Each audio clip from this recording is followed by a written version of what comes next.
পুত্ৰৰ পাছতে এবাৰ চৰকাৰী গাঁও প্ৰধান পৰিছে আৰক্ষীৰ জালত তেলচুৰি ঘটনাৰ সন্দৰ্ভত যেহেতু বিধায়কৰ পুত্ৰ নুৰুল হুদাৰ পুত্ৰ ৰকিবুল হুদাক আজি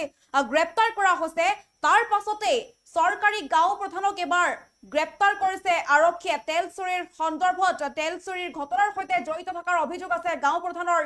বিৰুদ্ধে দৃশ্যাংশ আমি আগবঢ়াইছো এই মুহূৰ্তত এবাৰ চৰকাৰী গাঁও প্ৰধান পৰিছে আৰক্ষীৰ জালত প্ৰথমতে ৰকিবুল হুদাক গ্ৰেপ্তাৰ কৰা হল আৰু তাৰ পাছতে আমনিৰ গাঁও প্ৰধানক গ্ৰেপ্তাৰ কৰিছে আৰক্ষীয়ে আৰু গাঁও প্ৰধান দিল মহম্মদ নামৰ আমনিৰ গাঁও প্ৰধানজনক গ্ৰেপ্তাৰ কৰা হৈছে নিশা গ্ৰেপ্তাৰ তেলচুৰি ঘটনাৰ সন্দৰ্ভত যেহেতু জেৰা চলাই থকা হৈছিল আৰু অভিযান চলাইছিল আৰক্ষীয়ে আৰু তাৰ পাছতে দিল মহম্মদ নামৰ আমনিৰ গাঁও প্ৰধানজনক গ্ৰেপ্তাৰ কৰিবলৈ সক্ষম হৈছে আৰক্ষীয়ে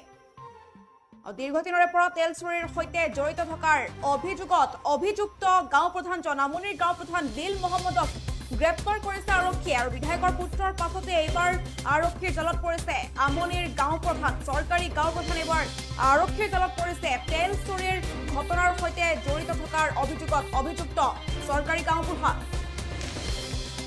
আৰু যেহেতু আজি গ্ৰেপ্তাৰ কৰা হৈছে নুৰুল হুদাৰ পুত্ৰ ৰকিবুল হুদাক কলিয়াপুৰ আৰক্ষী নিকেশত গ্ৰেপ্তাৰ কৰা হৈছে ৰকিবুল হুদাক আৰু তাৰ পাছতে এতিয়া আৰক্ষীৰ জালত পৰিছে চৰকাৰী গাঁও প্ৰধান কলিয়াপুৰ আৰক্ষী নিকেশত 2 ঘণ্টা ধৰি নগাঁও আৰক্ষী অধীক্ষকে জেৰা চলাইছিল ৰকিবুল হুদাক আৰু জেৰা চলোৱাৰ পাছতেই ৰকিবুল হুদাক গ্ৰেপ্তাৰ কৰা হৈছিল আৰু আৰক্ষীয়ে সদৰি কৰিছিল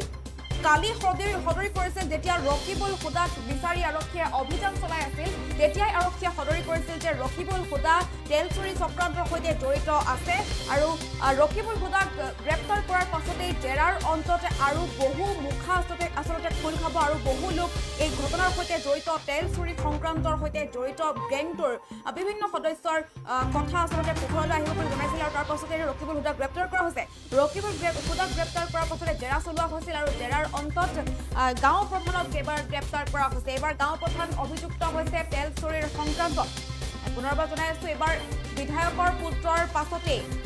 আমনিৰ গাঁও প্ৰধানক গ্ৰেপ্তাৰ কৰা হৈছে তেলচুৰি চক্ৰান্তৰ সৈতে জড়িত থকাৰ অভিযোগত আমনিৰ গাঁও প্ৰধানক গ্ৰেপ্তাৰ কৰা হৈছে আৰু এই সন্দৰ্ভত ভাষ্য আহি পৰিছে আমি ভাষ্য এই মুহূৰ্তত আগবঢ়াইছো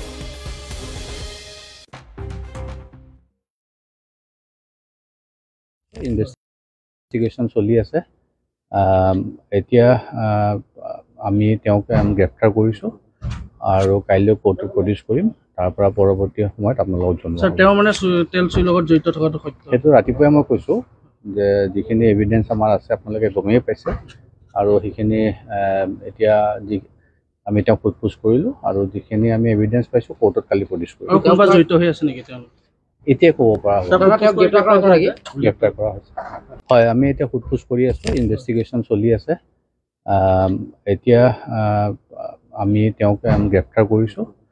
আৰু কাইলৈ কোৰ্টত প্ৰডিউচ কৰিম তাৰ পৰা পৰৱৰ্তী সময়ত আপোনালোকক জনাম স্যাৰ তেওঁ মানে তেলচুৰিৰ লগত জড়িত থকাটো সত্য সেইটো ৰাতিপুৱাই মই কৈছোঁ যে যিখিনি এভিডেঞ্চ আমাৰ আছে আপোনালোকে গমেই পাইছে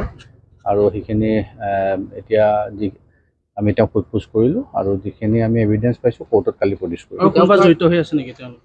এতিয়া ক'ব পৰা হ'ব গ্ৰেপ্তাৰ কৰা হৈছে হয় আমি এতিয়া সোধপোছ কৰি আছোঁ ইনভেষ্টিগেশ্যন চলি আছে এতিয়া